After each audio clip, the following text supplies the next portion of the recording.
মাননীয় স্পিকার, আপনাকে ধন্যবাদ। বিরতির আগে জাতীয় সংসদে আপনার সভাপতিত্বেই একটি বিল সংশোধনী সহ পাশ হয়ে গেল, জুলাই গণঅভ্যুত্থান স্মৃতি জাদুঘর বিল 2026। এই আপনি জানেন মাননীয় স্পিকার যে অন্তর্বর্তী সরকারের অধ্যাদেশগুলোকে নিয়ে একটা বিশেষ কমিটি করা হয়েছিল, যেই কমিটিতে 98টি অধ্যাদেশ সম্পর্কে আমরা ঐক্যমত পোষণ করেছি যে 98টি অধ্যাদেশ অ্যাজ ইট ইজ এটা সংসদে আসবে বিল আকারে এবং পাশ হবে। বাকিগুলোতে কিছুটাতে নোট অফ ডিসেন্ট সংশোধনী আছে, সেটা নিয়ে আলোচনা হবে। মাননীয় স্পিকার, এই জুলাই গণঅভ্যুত্থান স্মৃতি জাদুঘর বিল 2026 সেটা কিন্তু সেই 98টি অধ্যাদেশের একটি, যেটা নিয়ে সবাই ঐক্যমত ছিল, সরকারি দল বিরোধী দল, যে এই বিলটা যেভাবে অন্তর্বর্তী সরকারের সময় রচিত হয়েছে, গৃহীত হয়েছে, সেভাবে এটা পাশ হবে। এখন আজকে যখন এটি পাশ করার বা বিলটি উত্থাপনের সময় আসলো, দেখেন আধা ঘন্টা আগে একটা সংশোধনী দেওয়া হলো। মাননীয় স্পিকার, এখানে সংশোধনী যে কেউ দিতে পারে মাননীয় স্পিকার। যে 98টাতে ঐক্যমত আমরাও করেছি, সেই 98টার প্রত্যেকটাতে আমরা আপত্তি এবং সংশোধনী দিতে পারতাম, কিন্তু এটা আমাদের মধ্যে একটা কনসেনসাস হয়েছিল যে এই বিলগুলো নিয়ে আমরা কোনো প্রশ্ন তুলব না। এ কারণে কিন্তু মাননীয় স্পিকার সেই সব প্রত্যেকটা বিলে কিন্তু আমরা হ্যাঁ বলেছি, আমরা ঐক্যমত দিয়েছি।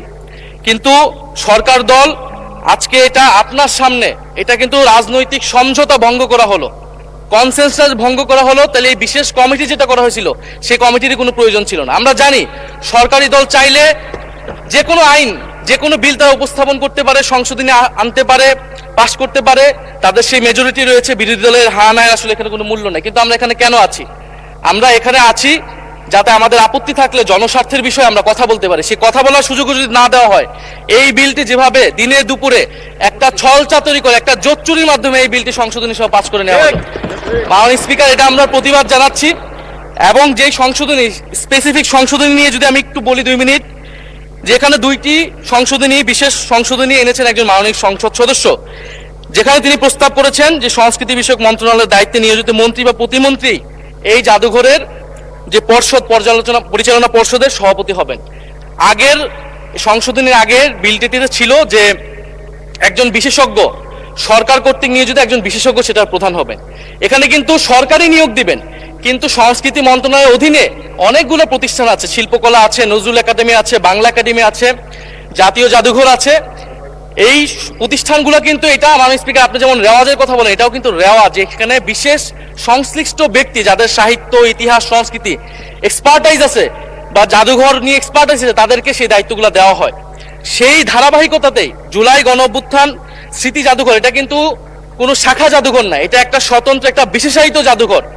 যেই জাদুঘরের গঠিত হওয়ার সময় সকল পক্ষের মতামত নেওয়া হয়েছে, যেই জাদুঘরের স্মৃতি কথাতেও সকল পক্ষের, পুরা আমাদের শুধু গণ অভ্যুত্থানের নয়, আমাদের গত 16 বছরের ফ্যাসিবাদ লড়াইয়ের স্মৃতিগুলো নেওয়া হয়েছে, সবকিছুই সেখানে আছে। কিন্তু এখন যদি মন্ত্রীকে সেখানে বসানো হয়, প্রথমত এটা রেওয়াজ ভঙ্গ করা হয়, দ্বিতীয়ত এটা যে আমরা যে সরকারের, বর্তমান সরকারের প্রবণতা দেখছি বাংলাদেশের সকল প্রতিষ্ঠানকে দলীয়করণ করা, সেটারই একটা ধারাবাহিকতা। মাননীয় স্পিকার, আমরা দেখেছি বাংলাদেশ ব্যাংক দখল হয়ে ব্যাংককে দলীয়করণ করা হয়েছে, স্থানীয় সরকার প্রতিষ্ঠানগুলোকে দলীয়করণ করা হচ্ছে, এমনকি ক্রিকেট বোর্ড, সেখানেও মাননীয় স্পিকার দলীয়করণ, পরিবারকরণ সবকিছু করা হয়ে গেছে। আমাদের মাননীয় মন্ত্রীদের সন্তানরা সেই ক্রিকেট বোর্ডের সদস্য হয়ে গেছে। এখন আমাদের জুলাই গণঅভ্যুত্থান জাদুঘর, সেইখানে মাননীয় মন্ত্রীকে কেন সভাপতি হতে হবে?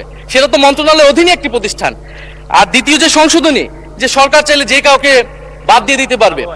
এখন জুলাই গণঅভ্যুত্থান আমরা সকলে এক বাক্যে স্বীকার করি, এটা সকল পক্ষের, ফ্যাসিবাদ বিরোধী সকল পক্ষের একটা অংশীদারিত্ব সেখানে আছে। এই জাদুঘর পরিচালনা করার ক্ষেত্র, যে কোনো গুরুত্বপূর্ণ সিদ্ধান্তের ক্ষেত্রে এই জিনিসটা মানা উচিত, সকলের সেই কনসেনসাস থাকা উচিত। এখন সরকার সম্পূর্ণভাবে এটার নিয়ন্ত্রণে নেওয়ার চেষ্টা করা হচ্ছে, নিয়ে যাচ্ছে এই বিল পাসের মাধ্যমে।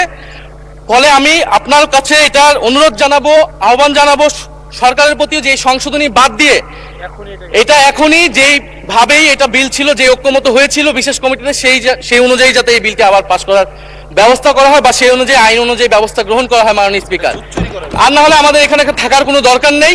সরকারের নজিরবিহীন যেভাবে দলীয়করণ চলতেছেন প্রতিষ্ঠানগুলোকে, আমাদের দেশে প্রতিষ্ঠানগুলো এই কারণেই দাঁড়ায় না, কারণ সরকার, তার দল, তার গুন্ডা বাহিনী, রাজনীতিবিদ সবকিছুকে তার নিয়ন্ত্রণে কেন থাকতে হবে?